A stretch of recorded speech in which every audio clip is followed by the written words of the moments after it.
Vlogs. Am Prema. So guys, ಇವತ್ತು ಶುಕ್ರವಾರ, ಮನೆ ಕೆಲಸ, ಪೂಜೆ ಎಲ್ಲ ಮುಗ್ದಿದೆ. ಸೊ ಇವಾಗ ಮಧ್ಯಾಹ್ನ ಊಟಕ್ಕಾಗಿ ಹೋಳಿಗೆ ಮತ್ತು ಹೋಳಿಗೆ ಸಾರನ್ನ ಮಾಡ್ತಾ ಇದ್ದೀವಿ.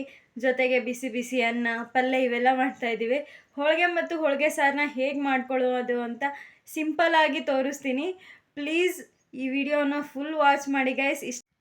ಸೊ ಗೈಸ್, ನಾವು ಮನೆಯಲ್ಲಿ ಯೂಶ್ವಲ್ ಆಗಿ ಮಾತಾಡೋದು ಲಂಬಾಣಿ, ಹಾಗಾಗಿ ನಾನು ಕನ್ನಡ ಮಾತಾಡೋದ್ರಲ್ಲಿ ಸ್ವಲ್ಪ ಸ್ಲ್ಯಾಂಗ್ ಡಿಫ್ರೆಂಟ್ ಆಗಿರ್ಬೋದು.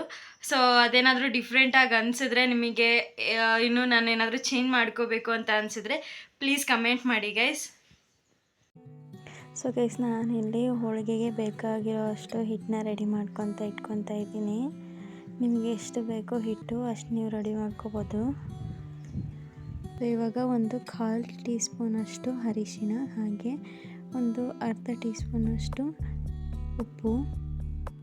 ಹಿಟ್ಟಲ್ಲಿ ಇದನ್ನು ನಾವು ಮೊದಲು ಕಲಿಸ್ಕೊಂಡು ಇಟ್ಕೋಬೇಕು. ಹಿಟ್ಟಿಗೆ ನಾವು ಸ್ವಲ್ಪ ಹಾಲನ್ನು ಸೇರಿಸ್ಕೊಳ್ಳೋಣ.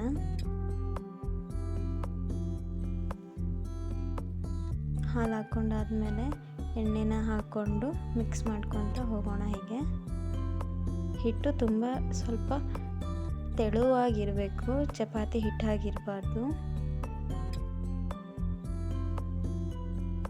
ಇದಕ್ಕೆ ಜಾಸ್ತಿ ಎಣ್ಣೆ ಬೇಕಾಗುತ್ತೆ. ಫಸ್ಟಿಗೆ ಸ್ವಲ್ಪ ನೀರು ಹಾಕ್ಕೊಂಡು ಮಿಕ್ಸ್ ಮಾಡಿಕೊಂಡು ಆಮೇಲೆ ಎಣ್ಣೆ ಹಾಕ್ಕೊತ ಮಿಕ್ಸ್ ಮಾಡ್ಕೊತ ಹೋಗಬೇಕು.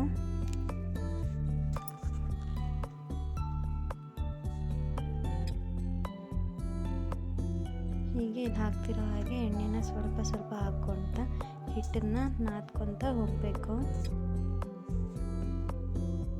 ನೋಡಿ ಹೀಗೆ ಹೇಗೆ ನಾದ್ತಾ ಇದ್ದಾರೆ ಅಂತ. ಹಾಗೆ ಎಣ್ಣೆ ಹಾಕ್ಕೊತ ಹೀಗೆ ನಾದ್ಕೊತ ಹೋದರೆ ನಮಗೆ ಹಿಟ್ಟು ಚೆನ್ನಾಗೇ ಇರುತ್ತೆ. ಹೋಳಿಗೆ ಮಾಡೋಕ್ಕೂ ಚೆನ್ನಾಗಿರುತ್ತೆ ಹಿಟ್ಟು.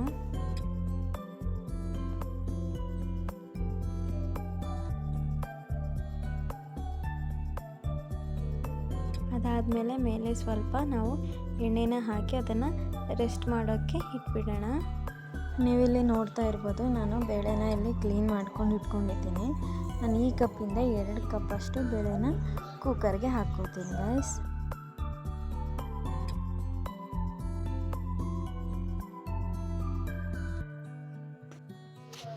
ಆ ಕಪ್ಪಿಂದನೇ ನಾನು 2 ಕಪ್ಪಷ್ಟು ಬೇಳೆನ ಕುಕ್ಕರ್ಗೆ ಹಾಕ್ಕೋತಾ ಇದ್ದೀನಿ. ನಾನಿಲ್ಲಿ ಕ್ಲೀನ್ ಮಾಡ್ಕೊಂಡಿರೋ ಬೇಳೆನ ಒಂದು 3 ಸತಿ ವಾಶ್ ಮಾಡ್ಕೊಂಡಿದ್ದೀನಿ. ಅದಾದಮೇಲೆ ಅದೇ ಕಪ್ಪಿಂದ 6 ಕಪ್ಪಷ್ಟು ನೀರನ್ನು ಸೇರಿಸ್ಕೊತೀನಿ.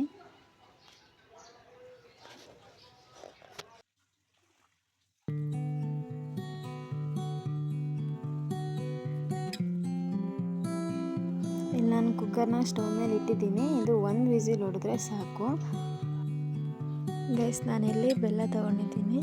ನಾನು 2 ಕಪ್ಪಷ್ಟು ಬೇಳೆಗೆ 3/4 kg ಬೆಲ್ಲನ ಚೂರು ಮಾಡಿಟ್ಕೊಳ್ತಾ ಇದ್ದೀನಿ.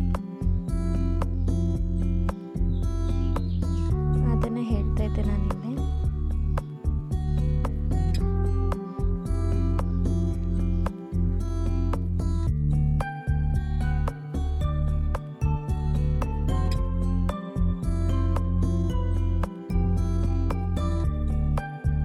ನಮ್ಮತ್ತೆ ಆಲ್ರೆಡಿ ಇಲ್ಲಿ ಬೇಳೆಯಲ್ಲಿರೋ ಸಾರನ್ನ ತೆಗೆದಿಟ್ಟಿದ್ದಾರೆ.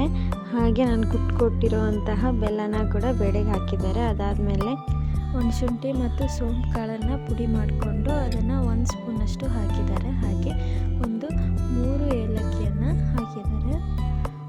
ಅವೆಲ್ಲ ಹಾಕಿ ಅದನ್ನು ಕ್ಲೀನಾಗಿ ಮಿಕ್ಸ್ ಮಾಡ್ಕೋಬೇಕು. ಮಿಕ್ಸ್ ಮಾಡ್ಕೊಂಡಾದ್ಮೇಲೆ ಒಂದು 5 ನಿಮಿಷ ಹೈ ಫ್ಲೇಮಲ್ಲಿ ಅದು ಸ್ವಲ್ಪ ಬೇಯಬೇಕು.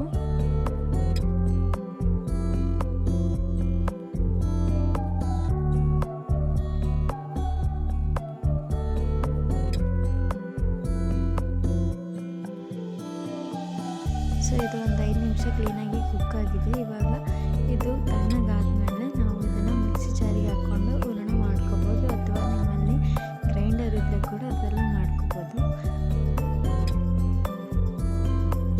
ಸೊ ಗೈಸ್, ನೀವಿಲ್ಲಿ ನೋಡ್ಬೋದು ಇದು ಎಷ್ಟು ಚೆನ್ನಾಗಿ ಹೂರಣ ನಮಗೆ ರೆಡಿಯಾಗಿ ಬಂದಿದೆ ಅಂತ. ಇದು ನಿಮಗೇನಾದರೂ ಸ್ವಲ್ಪ ತೆಳ್ಳಗೆ ಇದೆ ಅಂತ ಅನಿಸಿದ್ರೆ ಅದನ್ನು ಒಂದು ಪಾತ್ರೆಗೆ ಹಾಕ್ಕೊಂಡು ಸ್ವಲ್ಪ ಹೊತ್ತು ಅದನ್ನು ಫ್ರಿಜ್ಜಲ್ಲಿ ಸ್ಟೋರ್ ಮಾಡ್ಕೋಬೋದು. ನೀವಿಲ್ಲಿ ನೋಡ್ತಾ ಇರ್ಬೋದು ನಮಗೆ ಹೂರಣ ಎಷ್ಟು ಕ್ಲೀನಾಗಿ ಬಂದಿದೆ ಅಂತ. ಹೋಳಿಗೆಗೋಸ್ಕರ ನಾನಿಲ್ಲಿ ಹೋಳಿಗೆ ಕವರ್ನ ತರಿಸಿದ್ದೀನಿ. ಇದು ಎಲ್ಲಿ ಬೇಕಾದರೂ ಸಿಗುತ್ತೆ ಸ್ಟೋರ್ಗೆ ಹೋದರೆ. ಅಲ್ಲಿ ಅದ್ರ ಮೇಲೆ ಮೊದಲಿಗೆ ಎಣ್ಣೆನ ಅಪ್ಲೈ ಮಾಡ್ಕೊಳ್ಳೋಣ ಕ್ಲೀನಾಗಿ ಫುಲ್ಲು. ಕ್ಯಾಮ್ರಾ ಕೆಳಗಿರೋ ಕಾರಣದಿಂದ ನಾನು ಹಿಟ್ಟನ್ನ ಹೇಗೆ ರೆಡಿ ಮಾಡ್ಕೊಂಡೆ ಅನ್ನೋದನ್ನು ಕ್ಲೀನಾಗಿ ತೋರ್ಸೋಕ್ಕಾಗಲಿಲ್ಲ.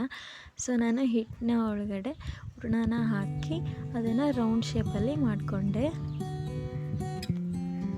ಹೀಗೆ ರೆಡಿಯಾಗಿದೆ. ಇದ್ರ ಮೇಲೆ ಸ್ವಲ್ಪ ಎಣ್ಣೆ ಹಾಕಿ ನಾವೊಂದು ಕ್ಲೀನಾಗಿರುವಂತಹ ಒಂದು ಪ್ಲಾಸ್ಟಿಕ್ ಕವರ್ನ ತೆಗೊಬೇಕು. ಅದ್ರ ಮೇಲೆ ಇಟ್ಟು ಕ್ಲೀನಾಗಿ ಹೀಗೆ ಪ್ರೆಸ್ ಮಾಡ್ಕೊತ ಹೋಗಬೇಕು. ಯಾವುದೇ ಲಟ್ಟಣಿಕೆ ಆಗಲಿ ಏನೂ ಬೇಕಾಗಿಲ್ಲ. ನಮಗೆ ಹೋಳಿಗೆ ಮಾಡೋಕ್ಕೆ ಈಸಿಯಾಗಿ ಪ್ರೆಸ್ ಮಾಡ್ಕೊತ ನಾವು ಚೆನ್ನಾಗಿರುವಂತಹ ಹೋಳಿಗೆನ ರೆಡಿ ಮಾಡ್ಕೋಬೋದು.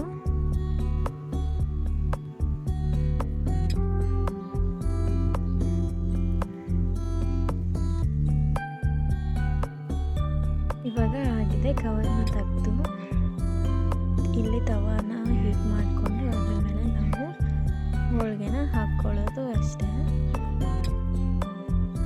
ನೋಡಿ ಎಷ್ಟು ಕ್ಲೀನಾಗಿ ಬಂದಿದೆ ಅಂತ.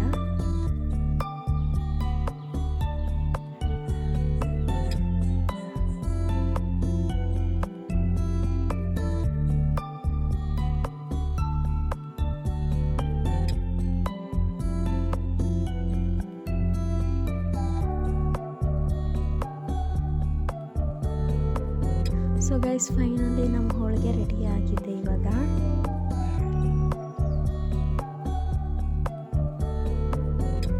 ನಾನು ಹೋಳಿಗೆ ಸಾರು ಪಲ್ಯ ಎಲ್ಲ ಮಾಡಿ ತೋರಿಸ್ತೀನಿ ಅಂತ ಅಂದಿದ್ದೆ. ತೋರ್ಸೋಕ್ಕಾಗಿಲ್ಲ ಗೈಸ್, ನೆಕ್ಸ್ಟ್ ವಿಡಿಯೋದಲ್ಲಿ ತೋರಿಸ್ತೀನಿ. ಐ ಹೋಪ್ ಈ ವಿಡಿಯೋ ನಿಮಗೆ ಇಷ್ಟ ಆಗಿರುತ್ತೆ. ಇಷ್ಟ ಆಗಿದ್ರೆ please to subscribe guys. Thank you so much.